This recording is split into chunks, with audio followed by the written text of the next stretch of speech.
to the Bold Fit channel. It's me, Janet, and I am here today with my partner in crime, Mr. Neese. Come on out for a second just to say hello to the friendly audience. I'm behind the cameras today, so. He is, but he might be doing some demos, and of course he's always here for that extra commentary that we love. Anyway, welcome back. It's been a hot minute since we've done some video tutorials or programs, so it is most definitely time to get back into it for us. And today I actually wanted to start out with, before we get to the workout, and if you want to skip this whole beginning part, I will put where the workout begins in the description. But I would really love for you to stay just for a little bit of time to talk about why we would even be doing fitness, exercise, and this can be anywhere from like somebody who hasn't ever gone into a sort of workout program to somebody who's been doing it for a long time and maybe you've plateaued or you're bored, or even up to more advanced levels. All right, so this is for everybody. And I wanted to also talk about the things that I get a lot of questions about as a personal trainer. When I'm telling people to do certain things, I'm sure most of the time they're like, she's crazy, why am I doing this? Is there a method behind the madness? And yes, there is. So all of those things bundled together, I wanted to go over in a quick review. So starting out from the very beginning, we're going to talk, why do we even need to do any sort of movement exercise?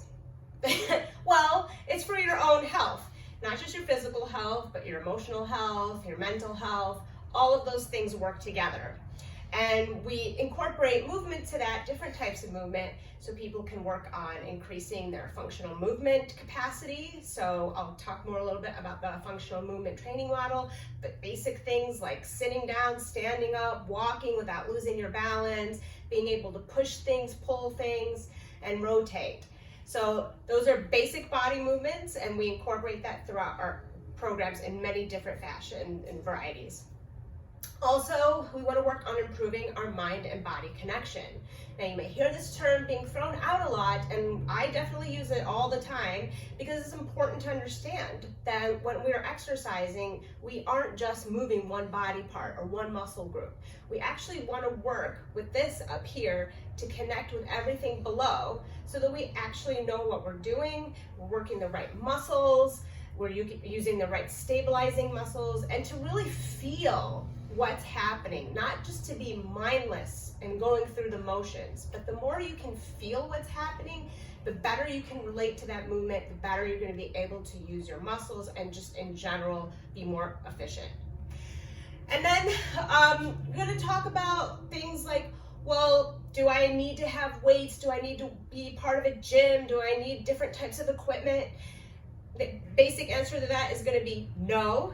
You don't need any of that stuff. All right, you can just do it whatever you want, and not whatever, but for the most part, the basic things that you need, just body weight. And in fact, I would encourage starting out even just body weight. Your body is your best gym. You don't need to go anywhere. You don't need anything. And it's a great way to actually get your form down, because form is going to be the most important thing that you learn through the movements over the effort. Okay, it all comes in like building blocks.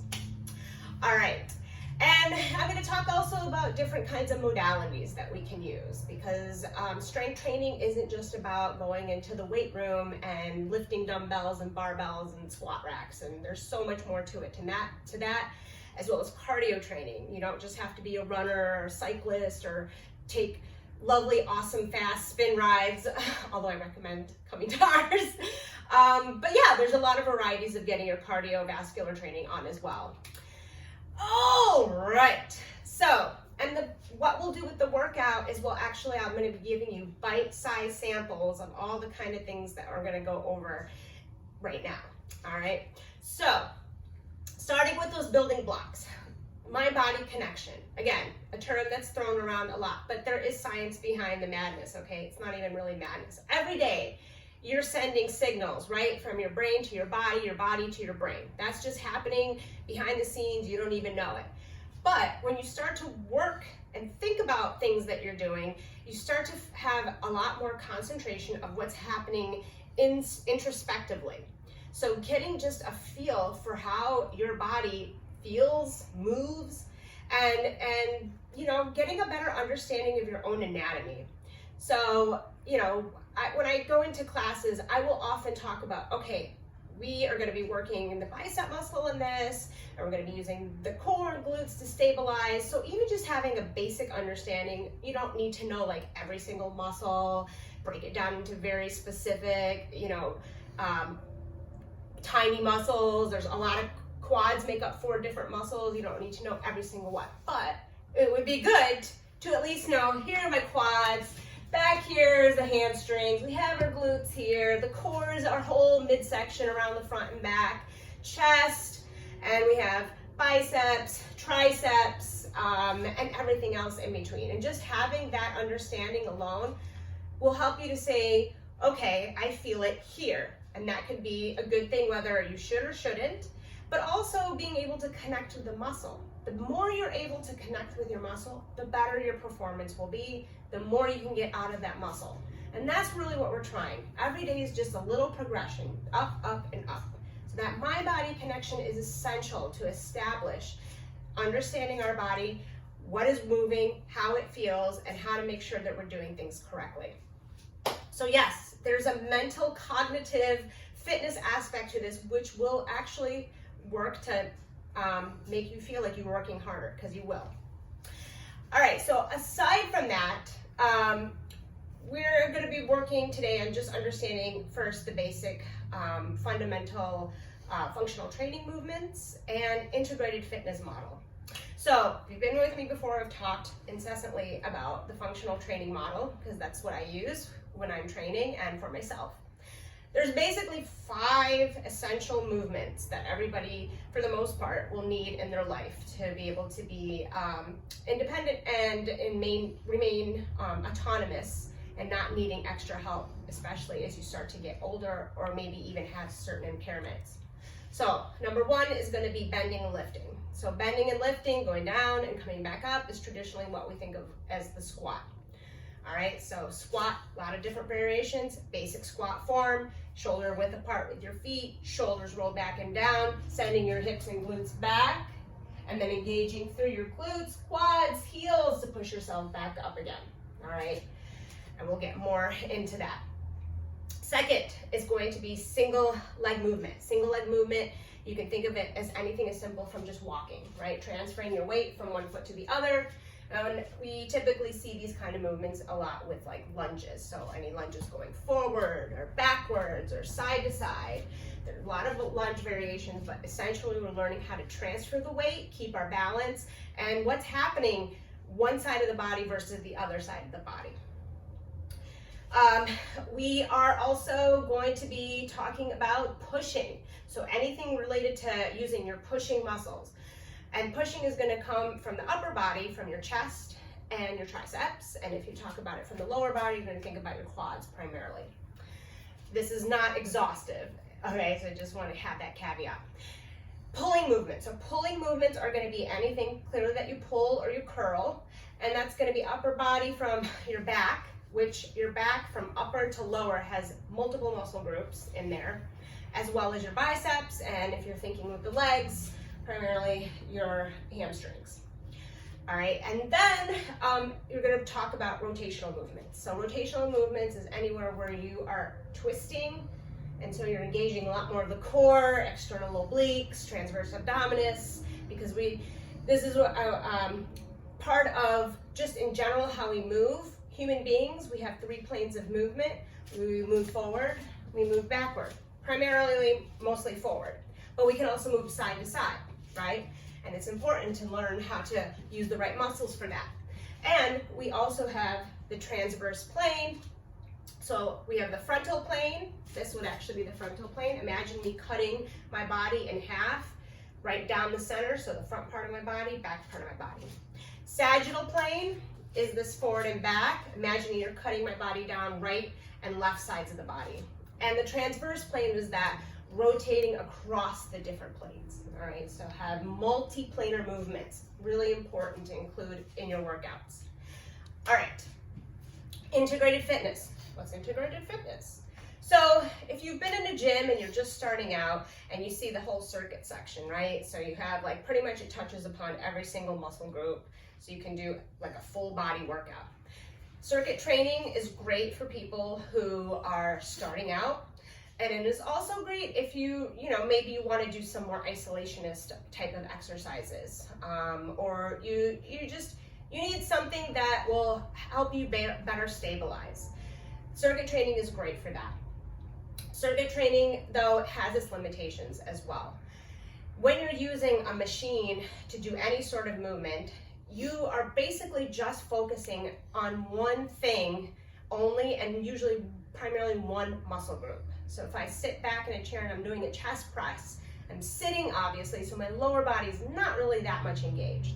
And I'm pressing out with my chest and triceps, and yes, I'm gonna have a little bit of my back and biceps involved on the way back. Now, if I'm doing something that is without a sort of stabilizing equipment, like on my legs, you're gonna get a lot more bang for your buck. Because not only are you gonna be doing some sort of pressing movement to engage through your chest, this will be your main muscle if that's the exercise, but then you're also using the rest of your body to help stabilize you. And that's so key, right? Gauging through the whole body, using your quads, using your glutes, hips, everything. All of this is all in alignment. So one thing happens here, it's gonna go all the way through your body. And that's really, really key to remember, okay? Even if you think you're just affecting one area, it is not just one area. So using your body to help stabilize you is going to be, I would think, the goal to graduate out of circuit training. And that will require a lot more focus on form, a better mind-body connection, and like I said, a bigger bang for your buck. Because now I'm not working it down here if I'm doing a chest press, but through stabilization, I'm putting muscle under tension to keep me stable so I can do this, which is gonna burn much more calories, fat, and again, you're just gonna be able to have a much more comprehensive full body workout. All right, so here's the question of what kind of workout should I do? Cardio workout, resistance training workout? As Ryan says, honestly, both. You need to find a world where you can incorporate both, because both are very important. It doesn't say that you have to do necessarily a 50-50. No. Like I said, there's multiple varieties of ways you can do things. But these two aspects are very important and they need to kind of meet somewhere in the middle. All right, so when you think of cardiovascular training, whatever is your enjoyment to do for cardio training, you're gonna start out as a beginner with a few phases there. So just establishing your aerobic base. Aerobic base is really being able to do a sustained activity for a sustained period of time, whether it's walking, whether it's a jog, whatever it might be. That's building that base. And if you're building a house, you need a foundation. Same thing here. After that, once you start getting into building that base, you will work on the efficiency of your aerobic training. So then maybe you're going to be able to feel like you're breathing a lot better as you're working out. Maybe you're able to go a little bit further or faster, or whatever the case may be. After that, you start to get into more anaerobic endurance training. So anaerobic meaning without breath, or really that breathlessness feeling you might feel, especially if you're starting out a cardio workout. Your oxygen intake is trying to match up with your body's level of performance.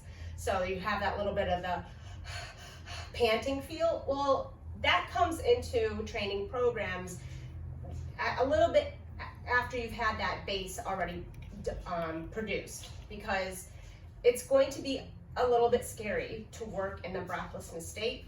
You're not going to necessarily be there for long. Most people, depending on how hard you move, it could be anywhere from like 10 seconds to up to a minute. But the most important thing is you have your base, and then you start to go into those territories that's actually going to push the intensity higher. Yes, there will be benefits to that, but it's also very mental, accepting the fact that it's going to feel uncomfortable. And I don't want to say pain, but you're going to feel so much muscle tension, you might think it's pain. If it's pain, just stop what you're doing. That's a red flag. It's not our goal here.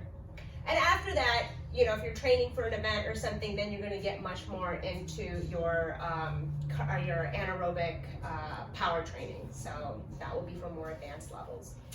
For resistance training, cannot stress enough how much it is important to keep up with resistance training. Again, that doesn't mean weights necessarily. Own body. And I mean for everybody. Women, men, in between, all ages, you need to have strength training be part of your regular program. And so with strength training, also you're going to have different stages. So if somebody's new, and when I do an assessment with them for the first time, for example, I'm going to ask them to go through all of those 5 movements that I just described for functional movement training, because I'm trying to understand what is their stability like, how mobile are they, what kind of posture do they have, are they able to balance themselves okay, and just in general seeing your movements in these different functional movements as well as your range of motion. And everybody's going to be different. Everybody has certain imbalances or weaknesses or whatnot, so it's important to establish that right up front at the beginning. Once we kind of work through all those kinks, then we start to design a program that will focus on the movement training itself. So learning the form, learning what muscles need to be used, and learning how to mind-body connect, how to breathe through your movements, and just getting really a lot more comfortable with doing the things that we do every day but probably don't realize it. Then you're going to go into load training. So I want to be really just pause here and say that load training does not start at the beginning. All right, you can be the strongest person in your head, you maybe who've already been lifting weights for years, but I will caution you that if you want to do things correctly, progress correctly, and have consistency and sustainability, load training is going to come after you have mastered all those other things ahead of you. So when you start, you're going to work on muscular endurance. So just getting used to putting extra load onto your body. Maybe that's through weights. Maybe that's through some sort of piece of equipment. Maybe it's even just your own body being able to hold or sustain certain movements. But you, again, need a base. Once you're comfortable with that endurance base, then you focus on the strengthening. And that's where you start to add in more load. And even when you're adding in load, it has to be progressive states, okay? Don't go into a 300-pound squat if you've only practiced maybe some body weight squats. Don't be that person in the gym, all right? Do it carefully and safely. It will pay off, I promise, but you gotta have patience through this. It's not a one quick hit, let's do this overnight. If some program is promising you that, research it. All right, I guarantee you that the best way is just to keep going, enjoy what you're doing, and have patience. All right, after that, performance training. So if you're, again, elite, advanced, you're training for something, that's where you get more into the kind of performance training model that you would do for resistance training. All right, so modalities, formats. We're almost there to the workout, and purpose. So I get a lot of questions about this. How come we are doing, a minute of blah, blah, blah versus doing 20 seconds exercise of this? What's the difference between those, or which one is better? So in this case, something that's much more of an endurance kind of training versus maybe interval training. So endurance is always going to help to establish that base. Right? When you have the endurance, you're able to add on those building blocks from that. So again, endurance training would be anything where maybe it's more rep-based or longer interval-based. And really, you're not trying to push as hard as you can. You're really trying to sustain a level of activity. That's the whole point of it. So like spinning example, I do a lot of endurance rides where I tell people to find a gear that they can hold at 80 RPM. And I want them to hold that for 5 minutes, not going up, not going down, and try to keep that same gear for 5 and see if you can do it. With doing any workouts, which you're going to find out, we're going to do 45-second intervals of an activity, which are not going to be necessarily fast, sustained, okay? That is the key. Versus interval training. HIIT. Okay, HIIT is the thing, right? I am a big proponent of HIIT since I teach it mostly. Interval training in just basic terms is 1 part work, 1 part recovery. So it is usually a time-based type of effort. And again, those ranges of time can be anywhere from as short as like 10 seconds to maybe up to a minute. And usually not much more beyond, of course, depending on your level of fitness. But really we're going for short spurts of effort, and then you recover, which actually will help you to learn how to recover faster and get you set up to do that interval once again. So in endurance, your heart rate usually comes up and plateaus for that sustained effort for the most part. With interval training, your heart rate's going up and down, because you're working hard, resting, working, resting. All right, so classic example of HIIT training, which is high intensity interval training, Tabata, right? Tabata make you harder. I love Tabatas, and we are gonna do one today. Tabata is, well, it actually has a real purpose. After Dr. Izumi Tabata in Japan was working with Olympic level athletes for like speed skating and others who were trying to up their performance so they could skate faster, work more efficiently. He did a lot of experimentation with his colleagues to find out what kind of interval training is like the best format that I could really use to help these guys be faster, be more efficient. And he came up with this formula of the 4 minutes of 20 seconds of a compound movement, 10 seconds rest. So 8 times through, and it is a very difficult, challenging kind of interval workout. It doesn't mean that beginners can't do it, but the whole idea is you want to push your intensity on this. So yes, you will probably be working to an anaerobic state where it's hard to breathe, and then learning to recover quickly. But there's tons of benefits behind that, okay? Once you finish the Tabata, yeah, you might feel like you're gonna just drop down and be dead, but you're not, all right? And afterwards, if you're working that intensity enough, you reach the EPOC effect, which is this excess post-oxygen consumption. And all that really means, fancy word, is that your body is taking such an intense level of effort that after that workout, your body is gonna need more time to recover, more time to repair your muscles, more time to bring you back to homeostasis. So you're gonna be burning calories, fat, for maybe 24 up to 48 hours after doing something like a Tabata. Now, those kind of formats are not meant to be done every single day, all right? Maybe 2-3 times max if you're already comfortable doing it, and if you're a beginner, maybe once a week at least, maybe twice, just depends. But in between, you have to have recovery period for this to work correctly.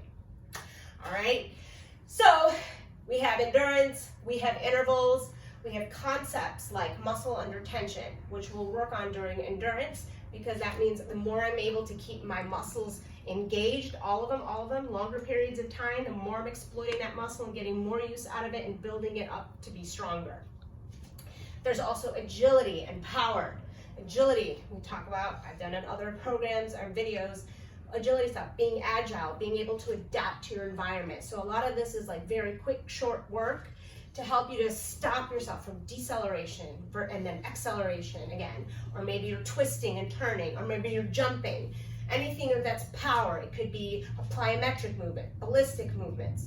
These are all like add-ons, right, to this endurance and an interval model. And what happens there is not only are you learning to move better and protect yourself better, but also you're recruiting fast twitch muscle fibers, the type 2.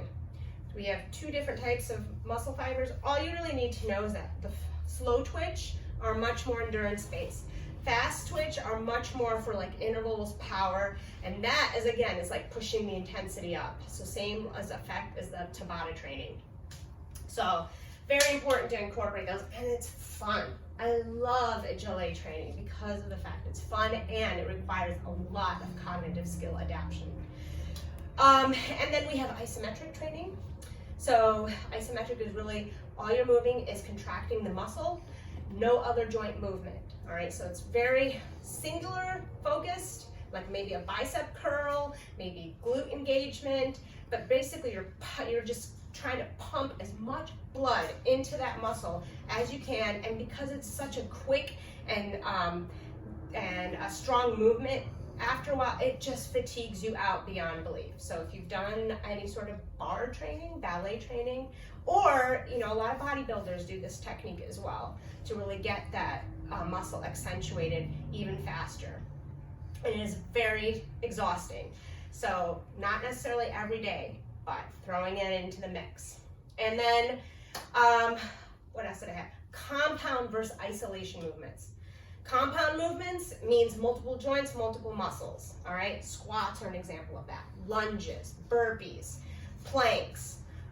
Isolationist movements kind of goes back to what I was talking about with the circuit training. So isolationist movements might be just like curling, with focusing on one arm at a time, or like sitting and doing that chest press.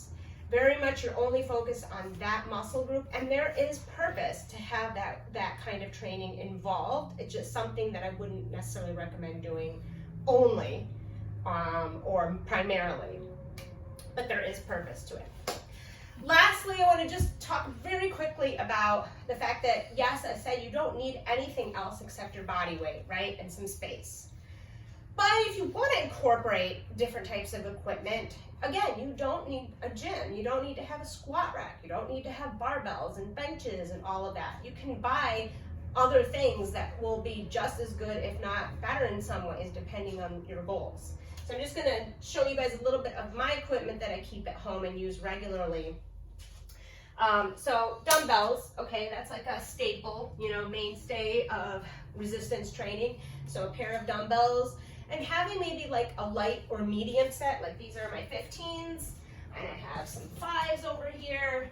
Those light to medium and maybe a more medium heavy is going to help like do so many different workouts. So you don't necessarily need to have like a pair of 60-pound dumbbells unless you need to have them, but remember, these things are not that cheap. So try to find something that's going to actually be more productive. Other weight training type of equipment, kettlebells. The kettlebell. This lovely Russian invention. Looks totally strange, but man, is this an amazing piece of equipment. So the kettlebell, and they all range in different weights and even different looks. But for this, you have a handle, you have the bell, and what differs from using a dumbbell and a kettlebell is that kettlebell is a lot more dynamic. With dumbbells, you're only kind of doing certain movements, either this way, this way, this way. But with a kettlebell, you can do twisting movements, and that's what it's made for. And you can swing it around in between your legs. There's a lot of dynamic performance that you can perform with a kettlebell, as well as getting great strength training involved, and ballistic power movements. Like, I'm sure most people have heard of the kettlebell swing. After that, med balls. Med balls, just a ball. There's different weights. This is a great piece of equipment to have because it's a ball. Well, instead of having something to hold on to, right? We don't always carry everything with handles. Some things are just like this, where you have to hold on to it in a different way.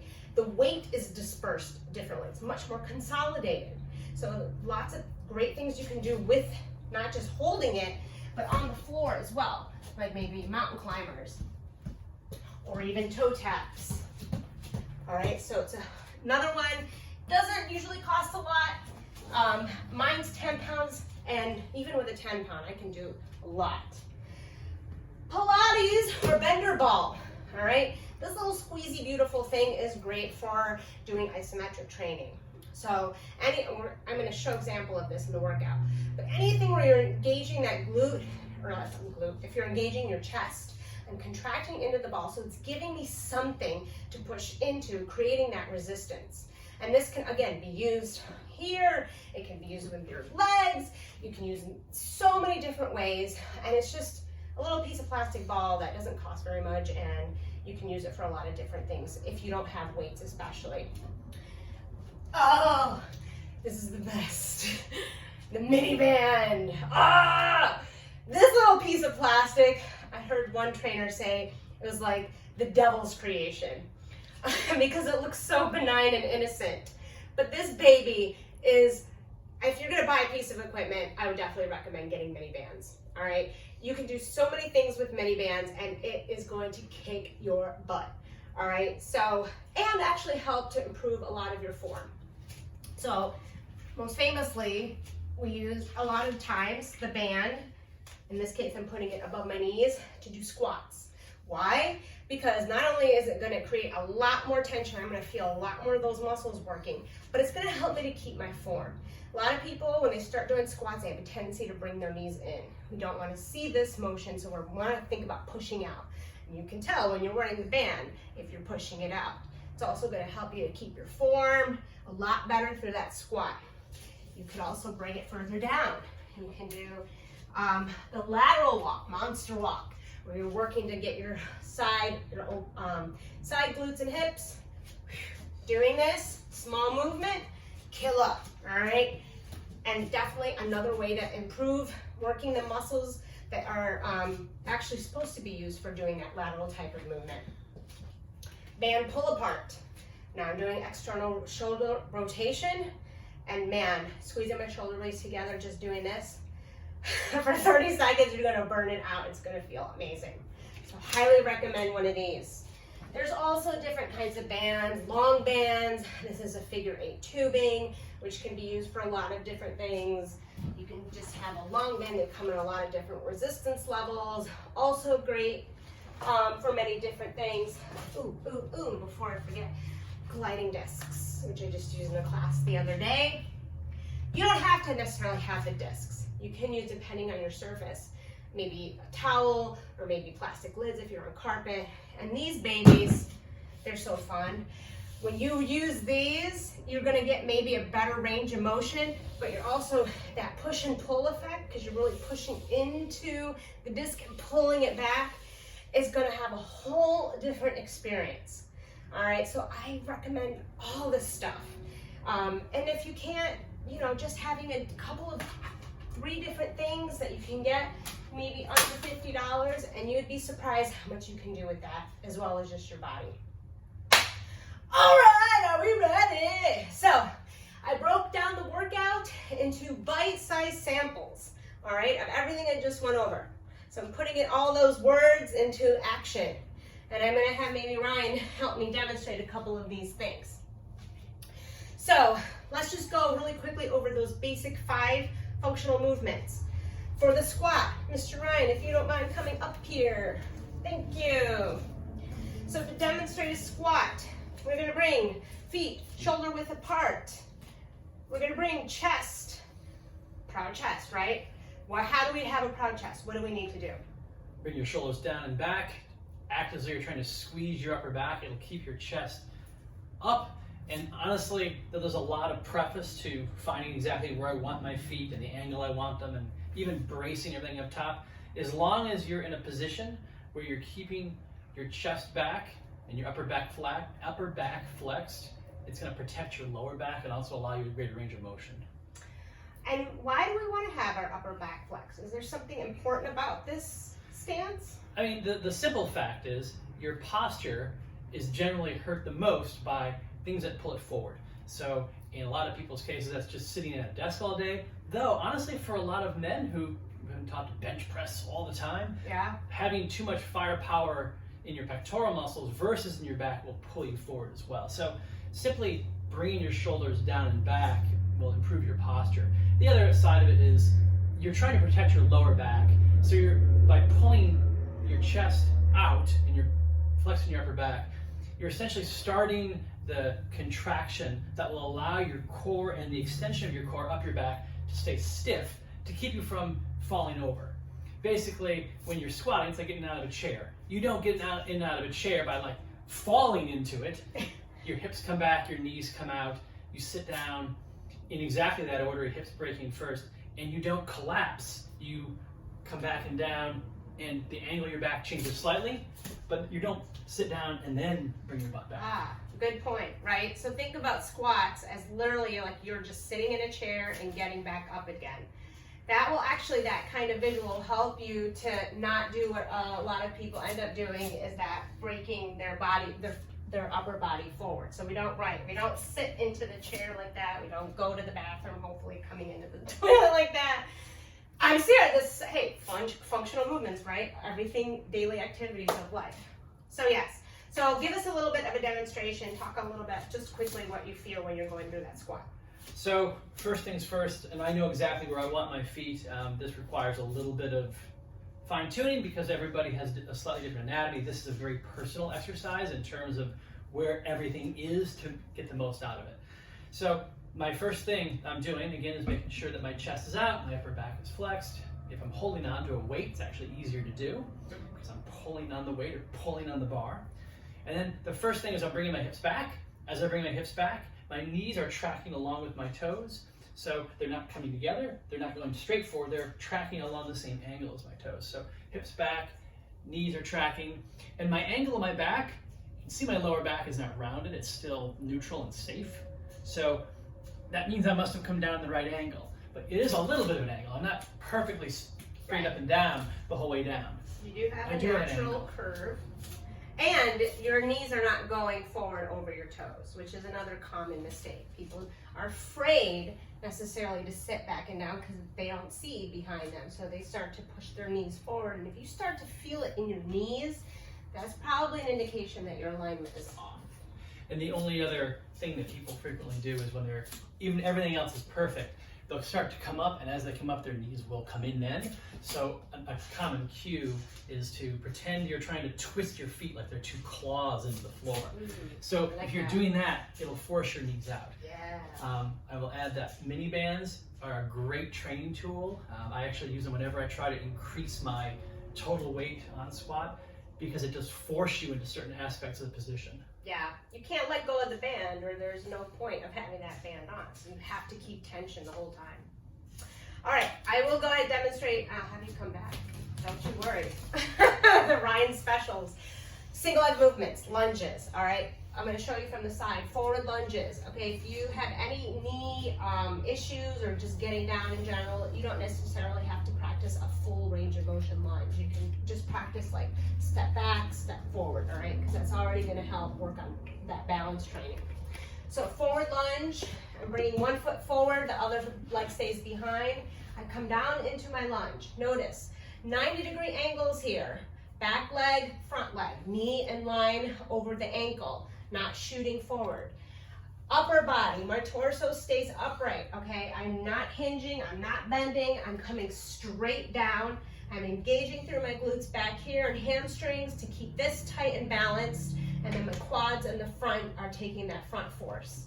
All right, coming back, pushing off the heel, switching sides. Now, when you're doing this, it's really important to find something to focus on ahead of you, keeping your head up eye level and stay focused on that. That is going to be extremely important to help keep your balance for any balance movement, particularly lunges, because there's a lot happening while you're in motion.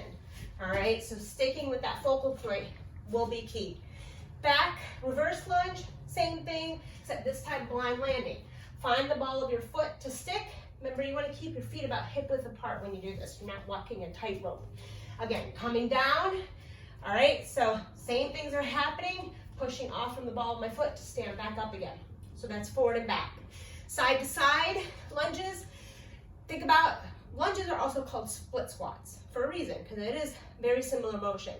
For the side lunge, it's like you're gonna squat over one leg. So common things I see, mistakes when people do side lunges, is they're starting to take their knee out with them. Keep that knee protected. Knee, toes are in line while hips and glutes come back. So coming out to the side, hinging forward, proud chest, back up again. Also, you're gonna be now using your abductors and adductors and your hips, pushing into the midline, pushing away from the midline. So working these muscles all around here. There's also kinds of curtsy lunge, so you get a little bit different angle, a little forward, a little back, a little side, and then you can mix a lot of those things together. Pushing movements. Ryan, master of push. Oh boy. Just because, you know, my shoulder's a little, it's been sensitive for a while. my push-up game is off, but Ryan's are awesome. So, okay, you hate push-ups. I don't think I've ever met a person that's like, I love push-ups. I know there are a few of you out there. They are awesome. But they are an awesome full body workout. And yes, anybody can do them. There's lots of modifications that we can show you as well, and I will. But first, let's look at a classic push-up. So Ryan's gonna come into a plank format first. So he's gonna make sure that he has his joints stacked. He's gonna make sure that he has a nice flat back here, squeezing his glutes and thighs into the midline, pressing back with his heels. Now his hands are gonna be a little bit outside so that they're gonna be at his chest level when he comes down to that low point versus a plank, which is much more straight up and down stacking of the joints. So he will come down to his low point, and from here, very critical, the way to get back up is to push away from the floor. But how are you pushing away from the floor? What are you engaging? So when I'm coming down, a few notes on that. My elbows are not flaring far to the side. They're actually about a 45-degree angle, which means I can then use my back as well as my chest to actually build up some spring to get out of the hole. So when I come down and I feel it pushing, we're trying to push the floor away, I definitely feel it in my chest. You will also feel it in your triceps because they're also a pushing complex of muscles. However, if you're not at the right angle, you're also not using some of the spring in your back, which is again a very important muscle group. So when I'm coming down, I feel the tension build in my back, but then it switches to the other side. Posing muscle groups. Correct. Pushing, pulling, right? One's doing one, the other's doing the other. Also, when I ask people where they usually feel it when they're doing push-ups, almost, let's say 95% of people think it's all in the arms. Okay, that is it's not that it's not right, but it's not all in the arms, okay? So you don't need to have big biceps to do a push-up. Really, that concentration is coming from the engagement of your chest. So as you push something away from you, you want to think about your chest contracting and your back opening, right? Because the opposing muscle group is doing the opposite. So that's what we see when we do the push-up. You can also do tricep push-ups. Again, the same kind of push-up, if you don't mind getting the cat out of the way. That's not gonna work. This is a much more narrow push-up. This is going to use a much smaller group, your triceps, but notice how he keeps his elbows coming back and almost grazing at his rib cage. There's variations to push-ups. You can do kneeling push-ups. So kneeling push-ups would look very similar to on your toes, except you bring your knees behind your glutes and you perform the same movement. But very important to notice, when he goes into the kneeling push-up, onto the downward movement, he's taking everything with him. He's not leaving his booty in the air, all right? That's another common thing I see. People like bring down their heads and their chest, but not the rest of it. No, no, all of it gotta go. The kneeling just takes a good percentage of your body weight off, so you're not working with 100% of your body weight in that upward motion. You can also use elevation, so any sort of chair, table, box. You can put your hands on top of that elevation and then work your push-up from there. Thank you, sir. All right, pulling muscles, back and biceps. Back, huge muscle group.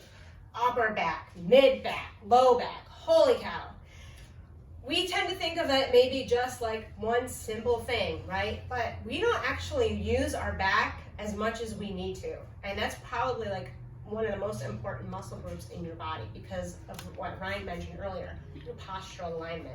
And we live in a type of environment in our lifestyles where we are constantly leaning forward and we're bringing our shoulders forward, so we have this like hunched over, closed in, which is not good for anybody, but lifestyles, right? So even if you're doing a lot of work at a desk and you're sitting like this all day and you're texting or whatever you all are doing out there, you gotta work on opening.